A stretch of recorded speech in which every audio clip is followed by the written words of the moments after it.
Bien, buenas noches. Yo no fui. Esta vez. Gracias. Todos me conocen, así que bueno, como siempre digo, no hay ninguna esperanza de que esto haya cambiado, así que los que me han tenido de alumnos saben bien cómo es la cosa. Bien, este es un trabajo que tiene su versión más erudita, más llena de citas y de cuestiones que le gustan a la gente de CONICET, como mi amigo Rubén, y que yo ahora simplemente voy a presentar en una versión mucho más difusión, haciendo hincapié de algunas citas que me han parecido importantes para comentar con ustedes, nada más, y que tiene que ver con el proyecto anterior que junto a Rubén desarrollamos, que tenía que ver con temas lindos, así como la depresión, la tristeza, la sedia y todas esas cosas. Para nosotros es contar una experiencia personal, en realidad no es un trabajo de investigación, pero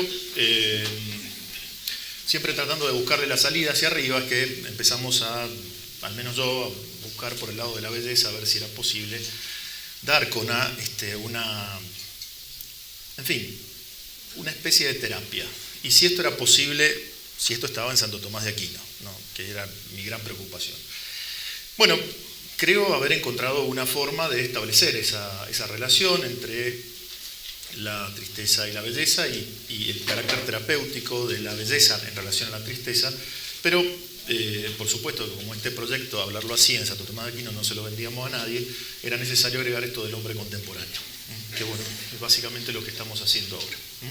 Así que, con la venia del director del proyecto acá presente, avancemos entonces sobre esto.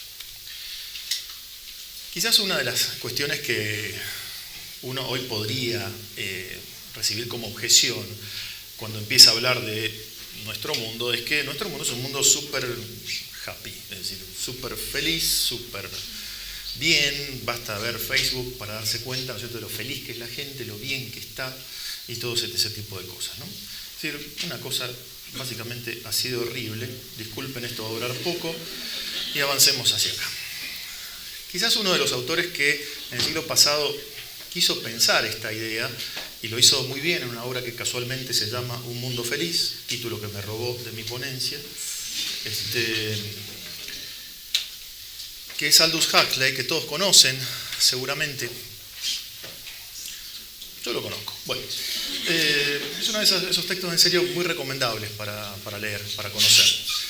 La obra que escribe Un mundo feliz intenta presentar, en la época de los totalitarismos que van creciendo y van tomando mucho auge, la posibilidad de cómo podríamos pensar un totalitarismo que no tuviera los pequeños problemas que tenían los totalitarismos de esa época, como ser, por ejemplo, matar gente, encarcelar y esas cosas. ¿Cómo lograríamos evitar esa situación y plantear un totalitarismo que fuera previo a la conciencia de esa persona? Es decir, un totalitarismo que fuera incluso biológico a esa persona. Bueno, el libro de Huxley plantea eso. Ese es el mundo feliz. Es un mundo donde las personas son condicionadas biológicamente desde su concepción, la cual ya es manipulada, para que esas personas ocupen una determinada casta y nunca anhelen ser más que esa misma casta. Nunca podrían pensar en ser otra. Si son obreros, aman ser obreros y nunca se plantean ser jefes. Esto eliminaría un montón de conflictos. Esto lo logran también mediante una serie de condicionamientos de tipo psicológico preconscientes y también a través de condicionamientos biológicos, incluso operando genéticamente. Es decir, una cosa que ustedes la leen y que para nosotros hoy día es muy común, pero a este señor se le ocurre hace muchísimo tiempo, el siglo pasado. Lo cierto es que en este mundo feliz, donde cada uno ocupa ese lugar predeterminado por una especie de gran ingeniería social, cuando esa persona que ocupa ese lugar no se siente del todo realizada, porque claro, se puede manipular la naturaleza humana, pero no se puede eliminar. Entonces aparecen ciertos problemas en esas naturalezas humanas que desean hacer algo que les es natural. Por ejemplo, una locura pornográfica como ser madre. Usé esa palabra a propósito porque así lo utiliza Huxley, ¿no? Y entonces, en ese estado, hola Anita, bueno, hola Mano, me gusta hacer esto, sí, por eso, sí, me siento muy bien haciendo el Mano. hacer el mal me perdí. Claro, gracias, muchas gracias, sí, una de mis alumnas, una de mis mejores alumnas, atenta. Ser madre es algo que naturalmente una mujer desearía. Ahora, claro, eso es una cosa espantosa, porque ¿cómo le permitimos a alguien tener un hijo? No podríamos manipularlo. Entonces, lo que tenemos que hacer es darle a esa persona algo que le cree un estado parecido, sensiblemente experimentable, pero que no quede embarazada. Bueno, ahí aparece entonces la pastillita, Soma. Nombre que él elabora, Soma quiere decir en griego, todos lo saben acá, no voy a preguntar para poner incómodo a nadie, pero cuerpo, ¿no es cierto? Y estas pastillas lo que harían es evadirme de esta realidad penosa en la que vivo, que mi naturaleza demandaría, como ser, vivir por un fin trascendente, tener algún tipo de deleite espiritual y no manejarme solamente en deleites sensibles que están muy bien administrados y dosificados durante la vida de estas personas. Todo eso es Soma. Soma es tan fuerte que incluso uno podría tomarse vacaciones con Soma, es decir, tener una dosis de 14 pastillas para tener 14 días de vacaciones. Que iría evadido sin problemas. Estas pastillas, indica Huxley, no generan ningún tipo de adicción ni nada, y una vez pasado el efecto hay que volver a la realidad y se vuelve fenómeno. Al menos eso dice el prospecto. No les voy a spoilear muchas más cosas, invitándolos vivamente a que lean el libro, que es muy lindo. Debo decir que al final me defraudó, pero todo el desarrollo es fantástico.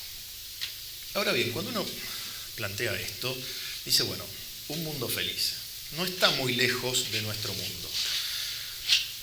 ¿Dónde puedo rastrear esta felicidad, ¿sí?, que veo en cara de Facebook y que veo en esta propuesta de deleites sensibles apabullantes? A mí me parece que el arte es un buen indicador de si esto es realmente así o no. Porque los artistas, lo quieran o no lo quieran, terminan revelando lo que esa sociedad es. Entonces me ocurrió esto. ¿Qué es eso? No puse los títulos a propósito, para hacer un experimento social. De hecho, esto es forma parte del proyecto de investigación. ¿Sí? Un retrato. Muy bien.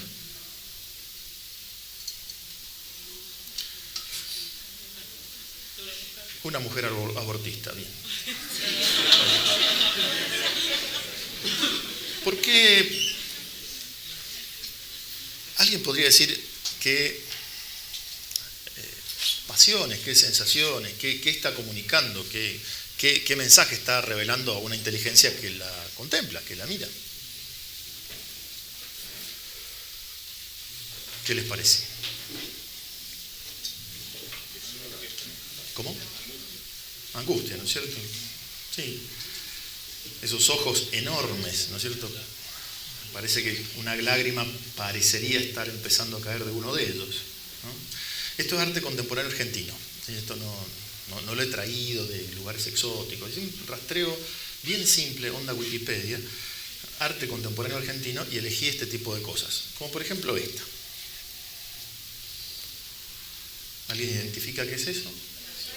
Buenos Aires, se nota fácilmente por la nube del fondo, no, por el obelisco, ¿no es cierto? Sí, muy bien. Y en Buenos Aires, ¿qué expresa? Porque el autor está usando de modo consciente. Muy bien. Velocidad, muy bien, perfecto. Lo leyeron directamente, ¿no es cierto? Los colores estridentes, exagerados, la velocidad, el caos, ¿sí? Sin sentido. Ese estado de sinsentido que cuando uno va a Buenos Aires un poco percibe. Picasso, la mujer del pañuelo, también muy conocida. ¿Saben qué representa? Una mujer con un pañuelo. Pero, ¿en qué estado?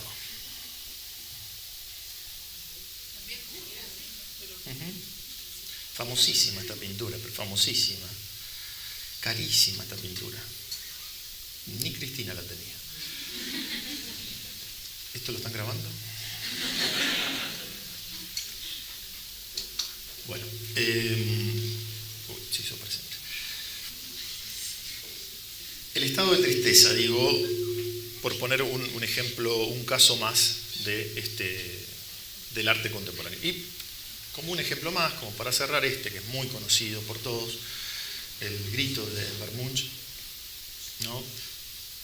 Que si yo fuera nietzscheano, y estoy muy tentado de hacer la siguiente interpretación, diría fácilmente de que aquellas dos personas que aparecen al fondo, que son las que están bien vestidas, que son la representación de los modernos, es decir, aquellos que creyeron en el progreso indefinido y el éxito que iba a advenir después de todos estos procesos enormes, que nos prometieron justamente esos coloridos horizontes, ¿eh? De esos coloridos horizontes deviene todo ese río negro que desemboca en la desesperación de este pobre hombre, cuya desesperación es tan fuerte que aprieta tanto su cara que la deforma. Esto es llamativo en el Bermunch, ¿no? Ahora, todos estos cuadros que ustedes los ven no son lindos. ¿Se entiende eso? ¿Qué son si no son lindos?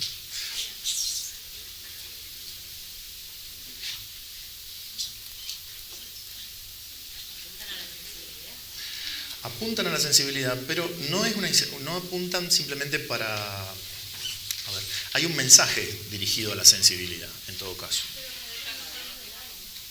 Claro, revela un estado común del alma de nuestros tiempos, ¿no? Ahora, usted puede decir, bueno, pero vos sos tramposo, te elegiste las imágenes, no es para tanto. Bueno, vamos acá, que esta, digamos, no es nuestra, de ninguna manera. La Organización Mundial de la Salud, el anteaño pasado, sostenía que la tercera causa de invalidez laboral a nivel mundial era la depresión. Y por eso dedicó el año pasado, justamente, solamente al estudio de la depresión. Por eso el año pasado fue el Año Internacional de la Depresión. Re lindo el tema. Al cabo de ese año, modificaron sus observaciones e indicaron que, en realidad, la depresión era la segunda causa de invalidez laboral ahora, y que estimaban que para el 2020 iba a pasar a ser la primera causa de invalidez laboral.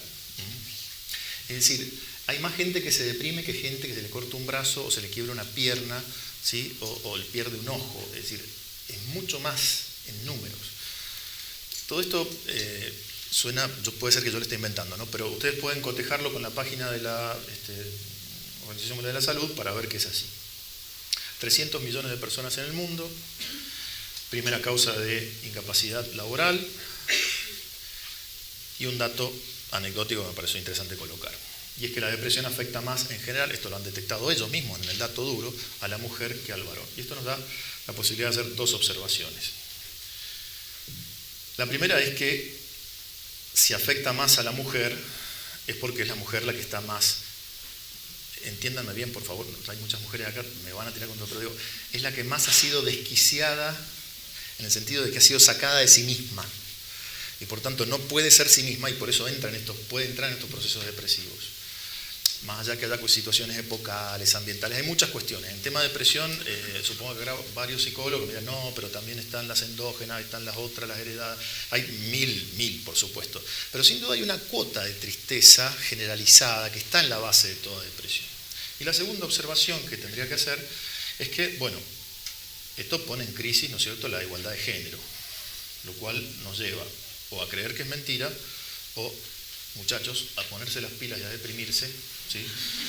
Porque hay que sostener la teoría de género, ¿no es cierto?, igualdad de género. Bueno, por tanto, entonces, uno podría preguntarse, un mundo feliz. Es decir, si realmente estamos ante un mundo que es como se piensa, es decir, como a sí mismo se presenta.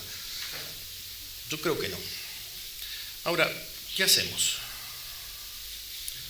Bueno, yo creo que el primer paso en un mundo donde la tristeza es la tónica generalizada, lo he tomado a propósito, a partir de una obra literaria, del arte y después del dato duro científico, ¿no? En ese contexto, yo creo que es muy importante entender qué es la tristeza, primero que nada. Porque el que la entiende ya tiene un principio de solución.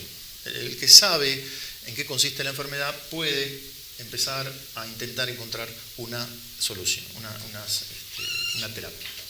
Por eso les propongo en este corchete hacer un recuento rápido de lo que Tomás dice sobre la tristeza para luego, en el siguiente, empezar a ver cuáles serían esos remedios. En primer lugar, la tristeza, dice Tomás, es cierta especie de dolor. Voy a hacer como hacen todos los profesores, leer la filmina, ¿no? La tristeza es cierta especie de dolor, como así también el gozo lo es de la delectación.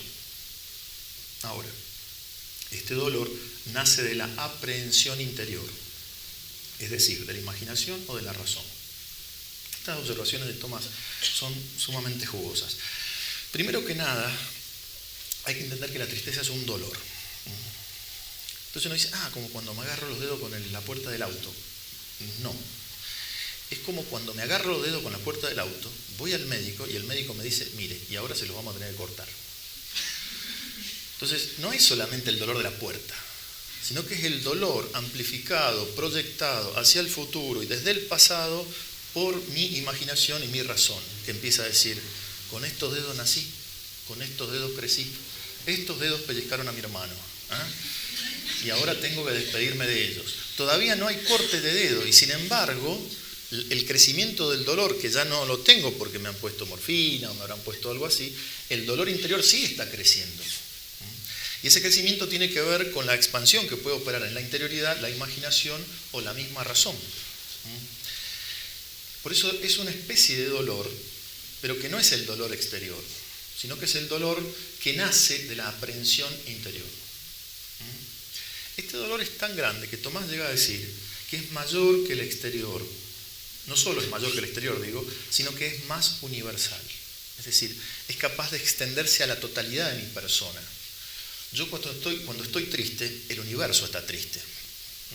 Es decir, claro, el universo no se pone triste, no, ya sé, pero digo, en la expansión de esa tristeza en mí, hace que incluso en mi percepción de la totalidad de lo que perciba, lo percibo a través de un gran margen de tristeza, ¿no? Un gran lente de tristeza. Santo Tomás establece una serie de especies dentro de la tristeza que me detengo solamente en la tercera, que es la que me interesa, la misericordia, la envidia, la angustia y la asedia. Sobre la asedia, acá hay todo un bocadillo que Rubén tiene que comentar al final de esta exposición, porque él ha estudiado la patrística y sabe un problema respecto de esta clasificación. Pero yo me quedo, para no entrar en discusión con el jefe, con el tema de la angustia o la ansiedad, que me llamó la atención que encima Tomás use ansietas, ¿no? Una palabra tan común hoy día, ¿no? Para indicar algún tipo de enfermedad contemporánea. Los que somos melancólicos y vivimos en estado de tristeza, es muy luminoso esto que dice, ¿no es cierto? Hasta nos podemos llegar a poner contentos por un ratito y luego volveremos a la tristeza. Pero es cierto, es decir, el ánimo se agrava. ¿Qué quiere decir que se agrava? No quiere indicar con esto que se ponga mal y se ponga grave, que hay que internarlo, no. Agravar en latín es apesadumbrar. Y lo pesado, como esta exposición, es difícil de llevar adelante. Los que han sido alumnos míos se acuerdan de la clase. Sí, ahora entiendo, dice. Claro, difícil, pesado, ¿no? Es como empujar un portaaviones, uno se mueve, sobre todo si está sobre la tierra, ¿no? Es decir, esa idea del ánimo que se detiene en vez de moverse, que se va quedando cada vez más quieto, se pone pesado, esta es la idea justamente de la tristeza, que además agrega que no vea escape alguno, justamente porque la imaginación y la aprehensión empiezan a cerrar puertas, es decir, todo se empieza a centrar sobre la tristeza, porque a mí me pasó esto, claro, y me tocó a mí, y justo a mí, y yo podría, pero no, me tocó a mí. Y entonces empieza usted a perder percepción de la totalidad y a cerrar justamente la aprehensión sobre ese punto.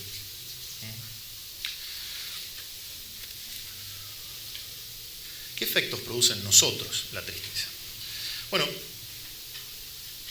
la más fuerte de todas es que impide no solo una, sino todas las delectaciones humanas. Usted es capaz de juntarse con amigos, ¿no es cierto?, y enfrentar un costillar de 8 kilos, si son 2, 4 para cada uno, ¿no es cierto? Ahora, esto es posible de disfrutar con todas las de la ley cuando usted está relativamente bien. Ahora, cuando está triste, no es lo mismo. La carne, ese costillar espléndido, hecho la llama, que goteado la grasa durante 4 horas, una maravilla, mire. Eso usted no lo puede disfrutar. Hay un impedimento. Hay una delectación que no se alcanza. Y esto es porque, en definitiva, dice Tomás, impide el movimiento interior del alma angustiada, de manera que no quiere entregarse ni a esta ni a aquella acción.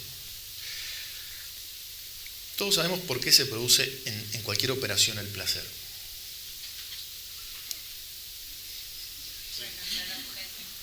¿Cómo? Muy bien. Por un lado, hay una plenitud del objeto. Gracias. Me encantó. Una plenitud del objeto.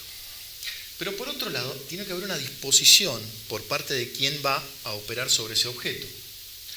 Son justamente las dos cosas, es decir, plenitud del objeto y buena disposición, lo que hace que la potencia, digo potencia puede ser inteligencia, voluntad, apetitos, lo que fuera, la potencia que justamente entra en relación con ese objeto, entra en acto, se actualiza.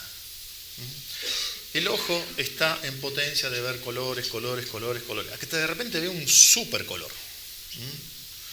De repente vemos un flor de atardecer, ¿no? Los tonos de naranja se mezclan con tonos de amarillo, con tonos de celeste, con tonos de negro. Vemos un degradé impresionante que nos aplasta y decimos, a la pelota, ¿no? Expresión académica para indicar el estado máximo de éxtasis del hombre.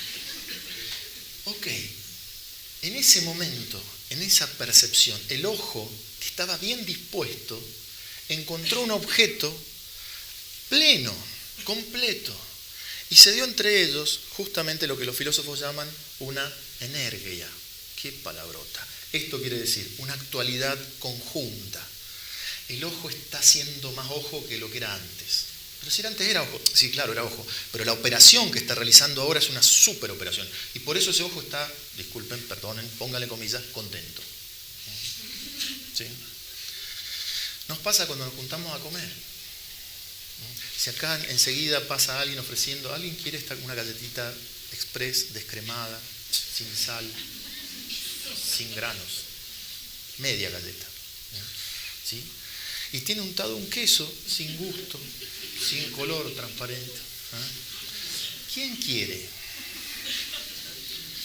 Y todos le van a esquivar y van a descubrir ahí, ¿no es cierto?, la importancia de las virtudes ascéticas en la vida espiritual, ¿no es cierto? No, hay que ser fuerte ante estas cosas, ¿no? Ahora, si pasa la misma persona con un lomo con papas, ¿no es cierto?, claro, va, si el de adelante justo puso la mano y se la mordemos, es decir, no. ¿Por qué? Porque ahí se da justamente una mayor actualidad que no se da en el otro caso. El gusto, la papila gustativa, entra en una actualidad mayor en el caso del lomo que no entra en el caso de la galletita descremada. Esa actualidad, ¿sí?, es lo contrario al agravamiento del espíritu. Es exactamente lo contrario. Es un estado de actualidad. Bueno, ahí se da el placer. El placer es justamente el indicativo de que la actividad está realizada en su estado pleno. Por eso usted se junta a comer con los amigos y come un costillar, bueno, ahora iremos bajando según siga aumentando el dólar, pero una puntita de espalda, una tapita de asado, una hamburguesita de primera, ¿sí? Pero lo que buscamos es algo justamente placentero. Y eso es placentero porque justamente es acto, y estando en acto actualiza al hombre y entonces nos pone en ese estado de plenitud. ¿Qué es el cielo? Es eso. Es Dios, que es acto puro, ¿no?, con el cual vamos a entrar en total relación. Y ese acto puro, por ser el super recontra ser, nos va a actualizar completamente y por eso seremos felices por siempre, como queremos en todos los cuentos de hadas. ¿Qué ocurre en la tristeza? Esa actualidad está impedida. Y como está impedida, no puede darse el deleite. Y por eso se agrava y se detiene. Personas tristes es difícil moverlas, que es justamente lo que tiene que hacer. moverse. No digo moverse físicamente, es decir, hacer step y esas cosas, sino mover el espíritu, es decir, hacer alguna actividad espiritual. Por supuesto hay que empezar no por la contemplación de nuestro Señor, porque no vamos a empezar nunca, hay que empezar por otro tipo de cosas, pero se va dando gradualmente y progresivamente una cada vez mayor actualidad interior. Eso ya lo dije. Bien. Entre todas las pasiones del alma, cierra esta filmina, la tristeza es la más nociva para el cuerpo. Esta detención que opera la tristeza es nociva no solamente desde el punto de vista de la psicología, sino que repercute hasta en el nivel fisiológico, hasta en la corporalidad, ¿no? Ahí está justo el licenciado Escote, que me puede ayudar. Sí, sí puedo. No te estoy escuchando. Ah, claro. Está con un celular, se puso ahí porque está... No, psicosomática, sí, es cierto que...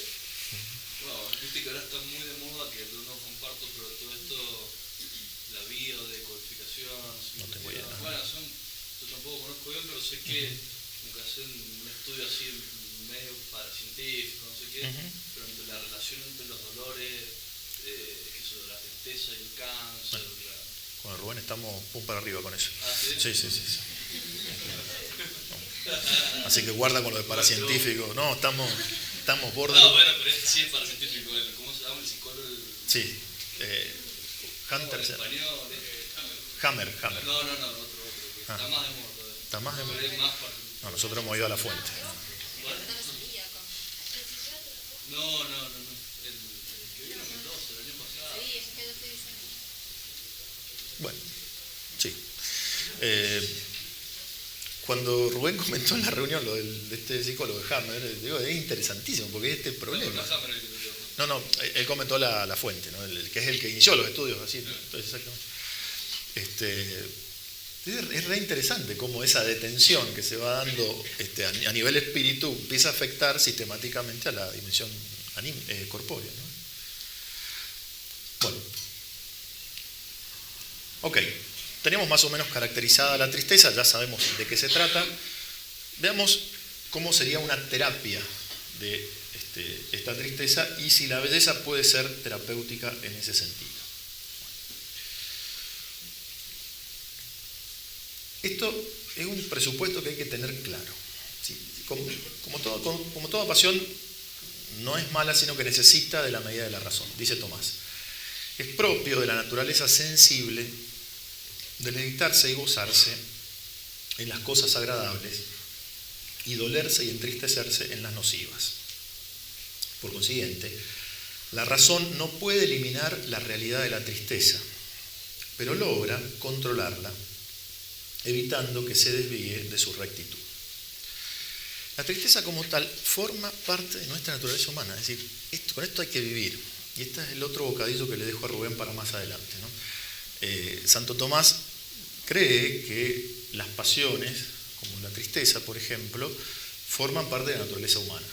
La patrística creía, corregime Rubén si no, que esas pasiones son consecuencia del pecado original y son parte del castigo. Sí, de alguna manera la tristeza era uno de los demonios. Un demonio, te conocen más de varios más. Gracias. En el caso de Tomás, es más aristotélico, es menos platónico en este punto, el dolerse, es decir, la tristeza forma parte de la naturaleza humana. Es decir, no podemos ser hombres sin tener tristeza. Sería un absurdo para él. Ahora, el tema es que si no podemos ser hombres sin tener tristeza, lo que sí podemos hacer es que la tristeza esté dentro de lo razonable, de los límites de la razón. Esto que parece el título de una obra de Kant, hay que explicarlo porque si no, no se entiende. Las pasiones se hacen buenas o malas en la medida, justamente, que encuentran su quicio adecuado y justo para cada momento. Una cosa es, no sé, el gozo en la comida, ¿sí?, que uno puede tener en Cuaresma, que el gozo que puede tener en Pascua, ¿no es cierto? Tiene que ver con una determinación de la razón. O sea, cualquiera que el Viernes Santo estuviera con los amigos festejando con el costillar y el domingo, ¿no es cierto?, comiera las empanadas de acelga, bueno, decimos está loco, o sea, no entiende nada porque la medida de la razón allí no funciona justamente sobre el apetito concupiscible que se goza, en este caso, en el placer deleitable de la comida. Lo que hace la virtud justamente es, en todas las pasiones, poner la medida prudencial. Y esa medida prudencial es una medida racional, se toma de la razón. Y no solo de la razón especulativa, sino concretamente de razón práctica, en el caso de la razón, en el caso de la prudencia. La prudencia es la que determina ese término medio del que habla Aristóteles cuando define la virtud como el hábito electivo, consiste en un término medio por relación a nosotros según la medida del hombre prudente, que todos mis alumnos de primer año lo saben. No les voy a pedir que le expliquen porque los voy a poner incómodos a todos, pero es esa. Ese término medio, eso justo que hay que hacer ahora, para aquí, para este caso, eso lo determina la prudencia. En el caso de la tristeza, yo me voy a entristecer. Ahora, lo que tengo que hacer es ver, y este es el esfuerzo enorme propio del virtuoso, es ver si el objeto de tristeza amerita y en qué grado amerita. Nosotros nos entristecemos por nuestra patria porque la queremos, la queremos porque sabemos que estamos heredando un montón de cosas buenas que se están poniendo en juego y se están perdiendo. Queremos nuestra patria y nos entristecemos por nuestra patria que se puede arruinar. Ahora, ¿qué hacemos?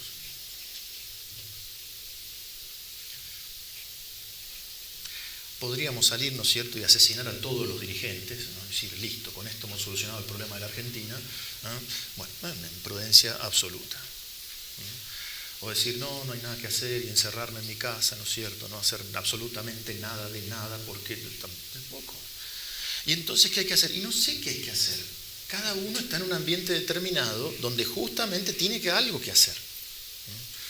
Los que somos padres sabemos que algo tenemos que hacer con nuestros hijos, los que trabajan y son empresarios saben qué tienen que hacer, los que somos profesores cobramos poco. Bueno. Pero además, sabemos qué tenemos que hacer. Es decir, el ámbito de la prudencia. Yo los veo a nuestros queridos estudiantes de filosofía, pobrecitos, buena gente, se van a morir de hambre. Pero ¿qué tengo que hacer? ¿Cuál es tu ambiente? Y mis compañeros. Y ahí tengo que ejercer la prudencia y ponerle el límite, ¿no es cierto?, todo esto. Nos entristecemos por nuestra facultad, ¿no es cierto?, sus avatares, vaivenes, etcétera, etcétera. Y sí, es lícito entristecerse dentro de los límites de la razón. Si esa tristeza me lleva a una inactividad, y no, ya está mal, la cosa está mal. La razón entonces no puede eliminar la tristeza, pero sí hay que, y esto es propio del virtuoso, ir buscando la medida de la razón. Ok. ¿Cuáles son esas medidas de la razón? Es decir, esos remedios que me ayudan a encontrar esa medida de la razón. Porque usted puede decir, estoy triste y entonces voy a buscar la medida de la razón, como dijo el profesor Branti. Bueno, le profetizo, no lo va a encontrar. Porque cuando uno está triste, está triste. Es decir, como decía recién, estoy triste, el universo está triste. Mis amigos están tristes, todos están tristes. Yo tengo que buscar algo anterior que permita que la razón se distienda un poco y pueda empezar a pensar con más claridad. ¿Cuáles son estos remedios que plantea Tomás para permitir que se acceda o generar, discúlpeme, algo así como una especie de espacio en el cual puedo tomar bien la decisión y pensar bien la cuestión? Bueno, él dice, cualquier delectación es remedio para mitigar cualquier tristeza, sea cual fuera su origen. Cualquier delectación, es decir, el placer como tal, el deleite, sea del plano que sea, y repito, dentro de los límites de la razón, ¿no es cierto?, por supuesto, sirve, ¿sí?, para mitigar cualquier tipo de tristeza. Ahora, ¿qué placeres podemos encontrar que estén dentro de los límites de la razón y que estén relacionados con la tristeza más particularmente? Tomás dice, bueno, el primero es esta manifestación al exterior. La tristeza que se cierra sobre sí misma y se aquilata es la tristeza que toma a la aprehensión y la empieza a achicar, hasta que uno rompe esa inercia perversa de cerrarse en la tristeza y lo formula. Piensen, por ejemplo, en lo que es la confesión. Uno se arrastra penosamente hasta el confesionario diciendo, yo otra vez la misma porquería, mirá lo que he hecho, ¿no? ¿Y cómo puedo adornársela al cura para que no me diga otra vez. Y es lo que hay, ¿qué va a hacer? Entonces usted llega penosamente, entristecido, y la formula. Y cuando la formula dice, no era para tanto. Pero hasta que llegó allí, la aprensión va achicando, la aprensión interior, hasta que no logra pronunciarlo y enunciarlo, manifestarlo externamente, la aprensión va generando una concentración en eso, como diciendo yo, otra vez. Y va. Por eso digo, es genial esto de Tomás. Cuando uno lo manifiesta al exterior, se produce una catarsis. Ahora, esta manifestación al exterior no es una manifestación sin más. Y aquí es donde viene el tema de los amigos, ¿no? Que es tan importante. Y esto lo dice un fraile dominico que tiene vida en común. Y realmente, ustedes entiendan que el Tratado de la Pasión es el más largo de la suma, de todas las pasiones que tratan la Suma Teología, el más largo es el de la tristeza. O sea, tiene que haber sido un problema real para ellos, para la época. Para los frailes mismos tiene que haber sido un problema importante. Y él dice, el tema de la amistad es muy, muy interesante en esto, porque cuando uno logra contarle al amigo, por un lado lo exterioriza, lo saca, y entonces al ponerlo adelante se da cuenta que a veces no es para tantísimo. Pero por otro lado, siente, dice él de modo explícito, que el amigo lleva con uno eso que uno está llevando solo. Y por eso dice, es consolativo. El amigo me acompaña en eso, me acompaña en llevar ese dolor. Por supuesto que, a ver, hay dolores que hay que llevarlo uno solo, o sea, una enfermedad que no tiene vuelta, uno le puede contar al amigo y se siente un poco mejor, pero eso no quiere decir que la enfermedad desapareció. Simplemente el amigo puede acompañarme, pero no más que eso, ¿no? Pero es cierto que se produce una catarsis. Bien, y si todo eso no funciona, bueno, el sueño y los baños. Lo del sueño estamos todos de acuerdo. Lo de los baños es discutible. En caso de mis hijos, de los varones sobre todo, esto sería un generador mayor de tristeza. Pero es cierto que los baños y el sueño tienden a restablecer cierto equilibrio interior y cierta paz. Existe, corregime si no, hay ciertas terapias de sueño, ¿no es cierto? Vos me hablaste y no va a mejorar. Exactamente. Y después todo lo demás. Reactivar la actividad, claro. Está muy bien. Gracias, es buenísimo el dato. ¿Viste? Santo Tomás no se equivoca. Bueno. Ahora, fíjense ustedes que estos remedios, hasta acá, son remedios que tienen que ver con cuestiones, algunas más sensibles, como el sueño de los baños y placeres sensibles, donde el llanto, por ejemplo, tiene mucho que ver.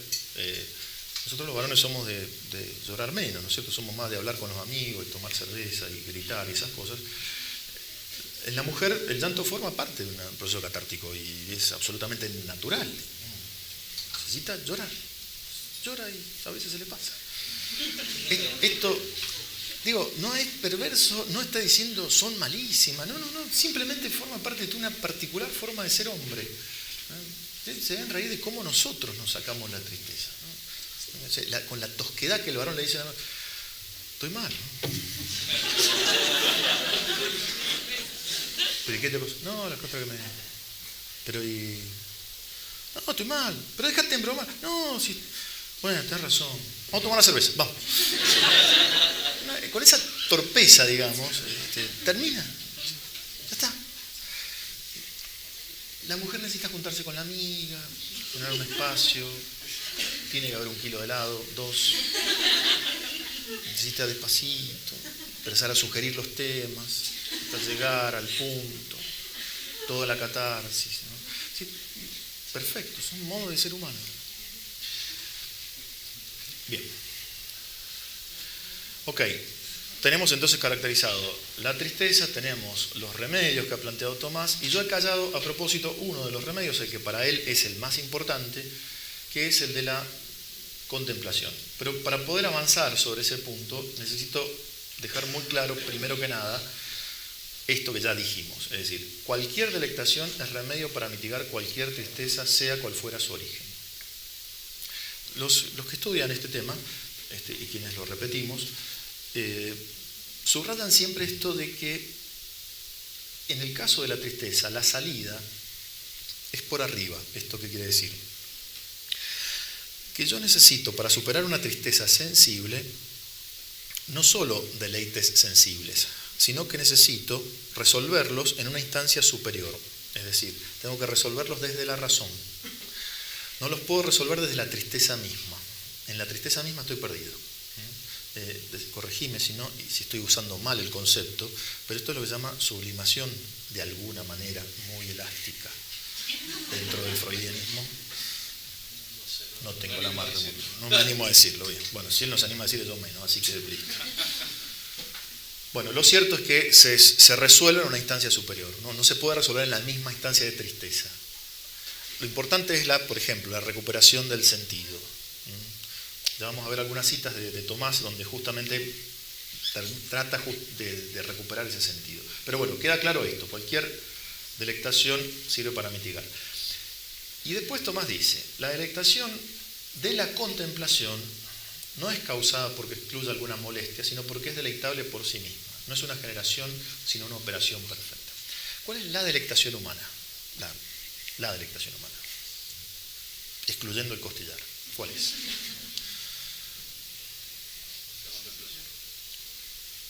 Claro. Es decir, la contemplación intelectual estamos hablando, ¿no? Claro, no hay otra. Claro, sí. La contemplación entendida como una actualidad del intelecto que reposa sobre un determinado objeto. Acá Tomás es prolijísimo, parece una maestra jardinera. Dice, la actividad humana por excelencia es la contemplación. ¿No? Toda contemplación, si es contemplación, tiene que ser deleitable. ¿Por qué? Porque es propio del hombre, porque el fin del hombre es la contemplación. Por lo tanto, si hay actividad contemplativa, tiene que haber placer. Y en ese sentido es el súper remedio. Y ustedes me dirán, re lindo. Yo cuando estoy triste no me da para abrir un libro, no, nada. Estoy absolutamente agravado en el espíritu. Y ahí es donde Tomás dice, sí, pero acuérdese que la contemplación, por un lado, como actividad humana, supone o demanda un objeto a contemplar. Y ahí es donde usted puede equivocarse. Porque usted puede decir, tengo el espíritu agravado, estoy mal, entonces voy a abrir la Suma de Teología en el Tratado sobre la Trinidad. Se suicida. Y pasa a ser una estadística más en la Organización Mundial de la Salud. Y sí, porque está muy lejos, está excesivamente lejos. Hay que buscar un objeto de contemplación que sí esté a tiro y que esté dentro de los límites de la razón, obviamente. No sé. Voy a ver cómo va la carrera 8 de caballo, ¿no es cierto? A ver si gané. No. A ver, algo que sea apropiado. Y aquí es donde justamente la belleza empieza a encontrar su lugar. Porque como dice nuestro querido maestro Platón, la belleza tiene frente a la verdad y al bien el ser la más patente de todas las ideas. Él dice ideas, nosotros decimos realidades. La belleza es lo más patente, la belleza no hace falta, fíjate entonces, deducir ni nada, sino que asalta, nos cruza, no pregunta. Por eso se constituye en un objeto de contemplación que es bastante más próximo a quien no esté, como nuestro querido Tomás, entrenado en la contemplación de la verdad, ¿no es cierto? Claro. Cuando los monjes te dicen, bueno, hay que abrir los salmos, ahí hay todo un consejo de contemplación de la verdad. Rubén me ha recomendado muchas veces, y me ha comentado muchas veces, que hay salmos para cada logoy, ¿no es cierto? Para cada logismoi. En tal logismoi, bueno, este salmo, ¿no es cierto?, serviría a modo para cada pasión. Está mucho mejor. Lo dice bien porque lo ha estudiado. Hay un salmo. Y eso es invitación a la contemplación de la verdad. Pero hay veces que no llegás a eso. Están muy lejos. Y aquí es donde la belleza empieza, insisto, a encontrar su lugar. Porque la belleza es un objeto pleno, perfecto, y a su vez que demanda una actitud contemplativa. La belleza no es para poseerla, es solamente para contemplarla. La belleza, cuando es poseída, se pierde. Siempre lo cuento porque forma parte de mi vida con mis hijos, y es que cuando ellos nos gustan las rosas en casa, tenemos unos rosales, y Cuando viene la primavera es la época más linda, porque las rosas todavía los bichos no se las están comiendo y vienen saliendo con toda la fuerza por un estado descansando, entonces aparecen esas rosas preciosas. Entonces cuando te levantás a desayunar con los chicos, decís, las rosas, ¿viste papá las rosas? Sí, qué bueno. Sí, entonces van corriendo y te traen la rosa, así, ¿no? Acá está la rosa, ¿no? Y la remataron a la rosa. Es decir, era para ser contemplada, porque cuando fue poseída, la belleza voló, como dice San Agustín, ¿no? Desapareció, se arruinó. Esa idea es la que yo quisiera tomar acá. La belleza como tal se ofrece, no pregunta, es deleitable, se dirige a la contemplación y no pretende ser poseída, solo contemplada. Veamos eso en algunas citas de Tomás. La primera es pensar qué es esto de la belleza, ¿no? Bueno, la cita por excelencia que todo el mundo va a citar siempre, ¿no es cierto? Hay una tesis doctoral muy buena sobre eso. Dice así: lo bello mira a la potencia cognoscitiva, pues se dicen bellas las cosas en cuanto vistas agradan. Lo bello como tal no mira a la potencia, a las pasiones, no mira a la voluntad, no mira solamente, atiende y despierta solamente la inteligencia. Decimos que son bellas aquellas cosas que justamente están reclamando el ser vistas y que en la actividad visiva de esas cosas lo que experimentamos es placer. Tomás dice explícitamente que visa placent, ¿no? Experimentamos placer en la visión. Es la experiencia que todos tenemos de lo bello. Cada uno tendrá su experiencia, pero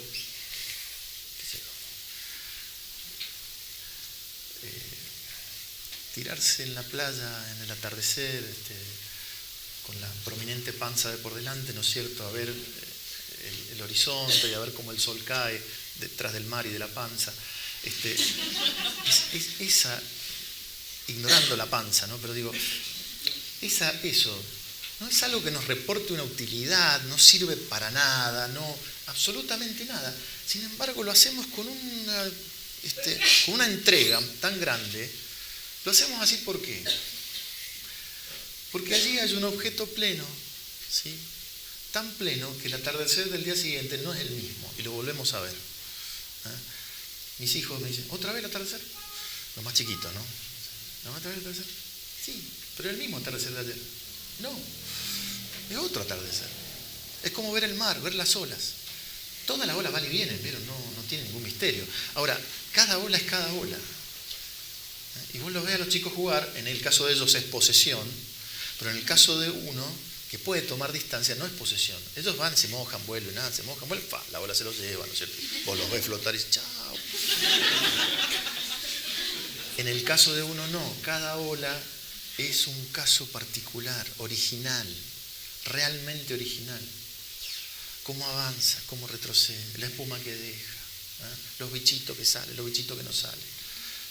Realmente los colores que se ven, digo, todo ese contenido, sí, estoy enfermo, pero todo eso color, todo eso, digo, es fascinante y está así para ser contemplado nada más, para ser visto. Han podido ver cómo cambia de color el mar con el transcurso del sol en el día, al mediodía está azul, un azul que no se puede creer el azul. Y a la tarde ya no está tan azul, es otro color, pero no deja de ser bello. Todo eso está allí para ser contemplado.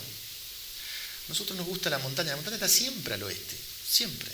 Ahora cada tanto miramos y decimos, che, qué lindo. Siempre estuvo ahí, siempre estuvo lindo.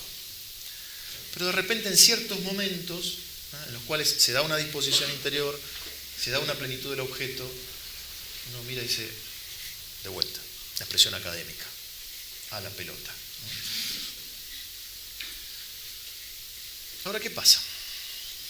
La belleza como tal, bueno, no voy a detener más tiempo en esto, lo dice todo el mundo, Tomás lo dice también de modo explícito, implica armonía, proporción. Esto que se ofrece plenamente para ser contemplado, eso tiene una armonía importante, que produce en nosotros un efecto mimético, es decir, en nuestra interioridad, ese orden que está en la cosa bella, en la medida que yo contemplo y me dejo invadir por esa armonía de la cosa, esa armonía empieza a ser imitada en mi interioridad. Esto lo dice Pedro Albernia, que es el comentador, es el fraile dominico que terminó el comentario de Tomás a la Política de Aristóteles. Me pareció que está muy bueno. No es Tomás, digamos que es el espíritu de Tomás. Dice, el armónico sonido de la música es primero captado por el oído. Como lo mueve proporcionalmente y según el estado medio en el que es constituido, produce deleite. ¿Por qué ciertos sonidos son deleitables? Porque una moladora sobre chapa, ¿sí?, es horrible, y el sonido de un cello es encantador. Porque hay una proporción entre ese sonido y el oído en un caso y en otro no. El oído como tal está hecho para cierto rango, ciertas frecuencias. Cuando esas frecuencias aparecen, el oído funciona, se actualiza, está en su real ser sí mismo.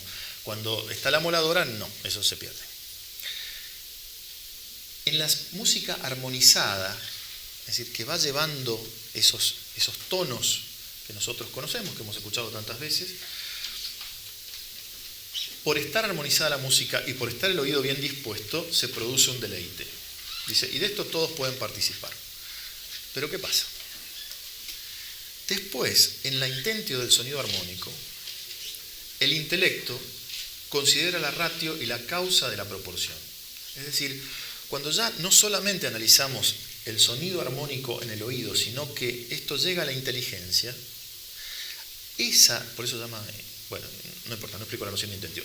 Eso que llega a la inteligencia está hablando al intelecto de una armonía y una proporción real.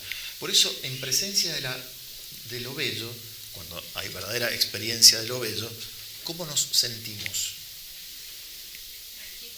Exacto, bien. Por eso los propósitos más firmes no los hacemos en los retiros, los hacemos en las vacaciones. Porque en las vacaciones, cuando estamos en ese momento contemplando el mar, decimos, pucha, la vida está linda. Este año me bajo 4 kilos. Este año estudio inglés, este año realmente estudio las materias, no como el año pasado, que este año, ¿no es cierto?, me arreglo con mi esposa, este año. ¿Por qué se dan esas decisiones allí? Porque se crea todo un contexto de orden externo, porque nadie se va de vacaciones, ¿no es cierto?, a un lugar horrible, porque para pasarla mal, todos tratamos de ir a los lugares más lindos que en nuestra casa. Entonces, en ese contexto lindo, armónico, proporcionado, ese contexto permea en mi interioridad y establece orden, me impone el orden. Es como cuando uno entra a una catedral europea románica. Salvo algún bestia bruto cavernícola, en general toda la gente se calla. Se calla porque se impone los arcos, esos que se elevan, el grosor de los muros, las ventanas, las huellas marcadas de que en el siglo V, no, estoy macaneando, románico en el siglo V no puede ser. Bien, que hace mucho tiempo, para no cometer ningún error histórico, han pasado peregrinos por allí, ¿no es cierto?, y han ido marcando los pisos de piedra. Toda esa armonía te empieza a cantar y uno se empieza a achicar así chiquitito. Y no quieren bromar, porque uno dice, hola, y suena como otra vez, la moladora, ¿no es cierto?, de la chapa así. Entonces, uno quieto ahí, se incorpora a toda una armonía que está, y uno mimetiza en la interioridad. Bien, esto es lo que justamente genera la belleza. Al implicar orden, al mimetizar en la interioridad el orden, dispone a que yo tome las mejores decisiones, que tenga un espacio donde la tristeza que me tenía detenido, cerrado, por la presencia de la belleza que rompe esa quietud y la transforma en actualidad, genera a su vez un ambiente de orden. Y entonces yo pueda ver esa tristeza que por la imaginación la tenía como el todo, el universo completo está triste, se reduzca a esto, que es el tamaño que tenía realmente. Pero que yo, justamente por la aprehensión interior, había reducido toda mi atención, que es el nuevo proyecto de investigación, la atención sobre ese punto. ¿Se entiende? Está más complejo esto. Veo caras de perplejidad.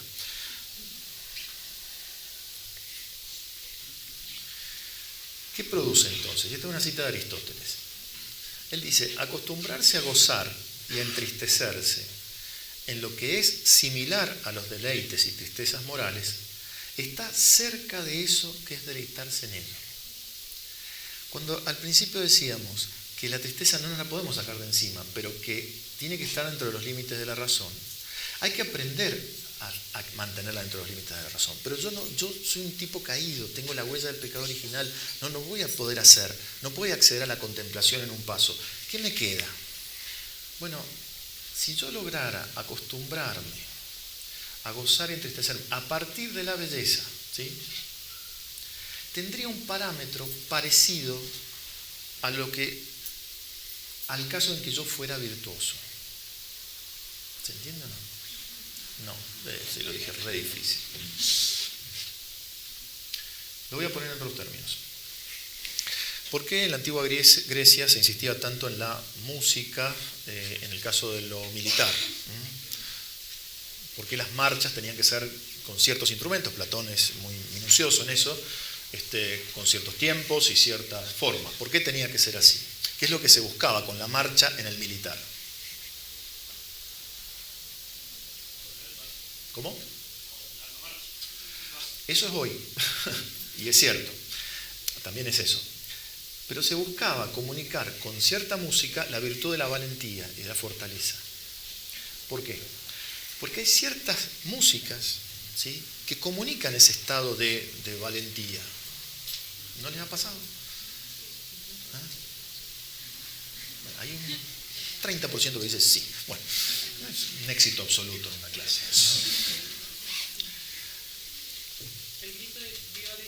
Por ejemplo, para generar valentía.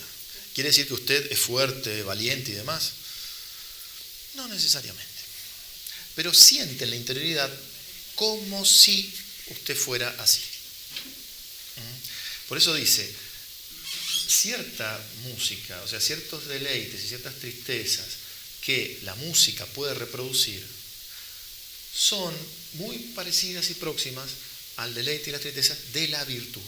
Por lo tanto, si yo a través de una música bella, yo agrego poesía, sentimientos interiores parecidos a los de la virtud, estoy muy cerca de la virtud. De manera que tengo algún indicio de por dónde va ese límite de la razón. ¿Se entiende un poco más? Esto lo sabe bien el que hace películas. Necesita de música para generar estados disponibles en los cuales uno se dispone ante ciertas escenas. Entonces, mismas escenas con distintas músicas, hay muchos experimentos sobre eso, producen distintas identificaciones. En el caso de... Nosotros vemos más películas que nada, pero bueno, vamos a hacer un ejemplo más erudito. Estoy leyendo con mis alumnos de quinto la Eneida de Virgilio y estamos en el episodio 4, es cuando Dido se vuelve loca. Y me encanta leerlos con él, me recontra gusta, y ustedes lo van a sufrir después, por cómo reaccionan los varones y cómo reaccionan las chicas ante lo que va diciendo Dido, las palabras de Dido, que es la reina, ¿no? Y está recontra encamotada con Eneas y quiere quedárselo, y entonces, como está tan entusiasmada, se olvida a propósito de que hay una profecía, que Eneas tiene que transitar por allí, seguir y fundar Italia. Pero ella no, ella está preocupada por lo que ella siente. Y entonces así quiere traérselo a Eneas, ¿no? Y el otro medio que mira para el costado y va generando, y entonces va contando todo lo que es la seducción femenina, la seducción masculina, y entonces los varones cómo se van identificando, van encontrando y dicen, eso soy yo, no, eso no soy yo, ¿no? Y las chicas, como vos las ves que están todas aburridas y de repente se empiezan a despertar, se empiezan a escuchar. Claro, empiezan a encontrar algo que está en ellas. Porque Virgilio está relatando una de las variantes posibles de la psicología masculina y de la psicología femenina, una de las tantas posibles. Es muy interesante ver cómo está relatando allí cómo Dido ha reaccionado, y un episodio antes está describiendo cómo Andrómaca ha reaccionado. Y no, Andrómaca es divina. Andrómaca, la verdad que bueno, es muy lindo. Bueno, no importa. Entonces, de repente te quedan las dos mujeres allí, las dos enamoradas, pero una respetuosa de su esposo, ¿no es cierto? Y al cual la ha perdido, que bueno, es Héctor, soy el esposo, ¿no? Y lo ha perdido y se ha muerto espantosamente en la toma de Troya, pero ella lo sigue venerando y lo sigue queriendo. Y por otro lado, ¿no es cierto?, Dido, que también ha perdido a su esposo y ha hecho juramento, pero se enloqueció, se encamotó mal y entonces se desquició. Y uno, cuando lo va leyendo, va encontrando allí, va viendo que eso que está en el texto está acá, como posibilidad. Platón diría, no hay que leer Virgilio, obviamente hay un problema ahí de zonas y de tiempos que, bueno, no viene al caso.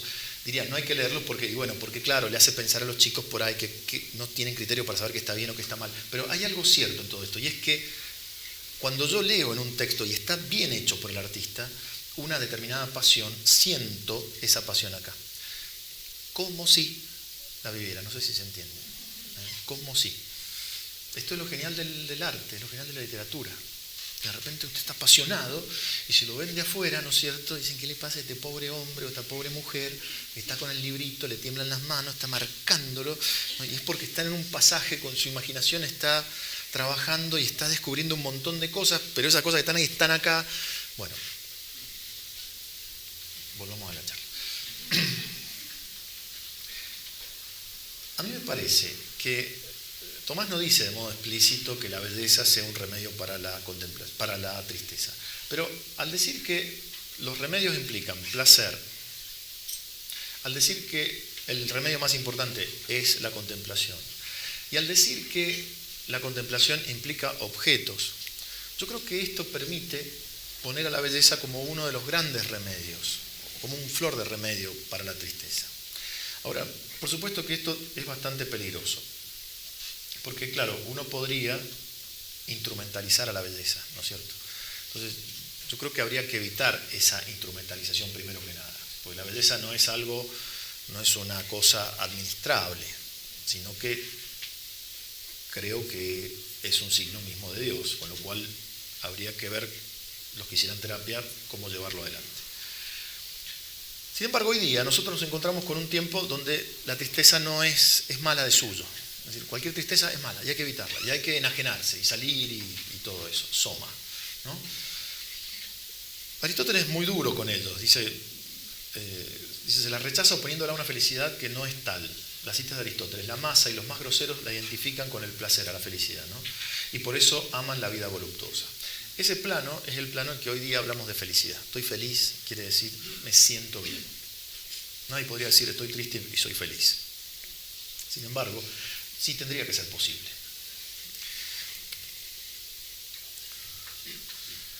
Porque la tristeza forma parte de la felicidad. Me encanta esta cita de Aristóteles. Dice, de ahí la necesidad de haber sido educado de cierto modo, ya desde jóvenes, como dice Platón, para poder complacerse y dolerse como es debido. Dolerse como es debido, entristecerse en lo que vale la pena entristecerse, forma parte de la vida humana. Es superhumano.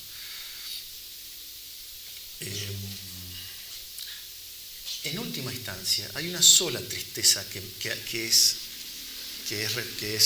real, y es la tristeza de perder los bienes eternos. Es la única tristeza. Todas las otras tristezas, todas, absolutamente todas, van a pasar. Y por eso Tomás termina con esta frase que me gusta mucho. Los hombres, a partir de la contemplación divina y de la futura bienaventuranza, gozan en medio de las tribulaciones. Porque ese objeto de contemplación, en última instancia, es lo que le pone, palabra técnica y académica, onda a la vida. En medio de las tribulaciones, la presencia, la seguridad, la conciencia de la bienaventuranza es lo que permite justamente entender la dimensión de las tristezas en el todo y evitar justamente ese proceso de reducción que opera la imaginación o la aprehensión intelectual. Bien, muchas gracias. Aclaremos lo que sea posible.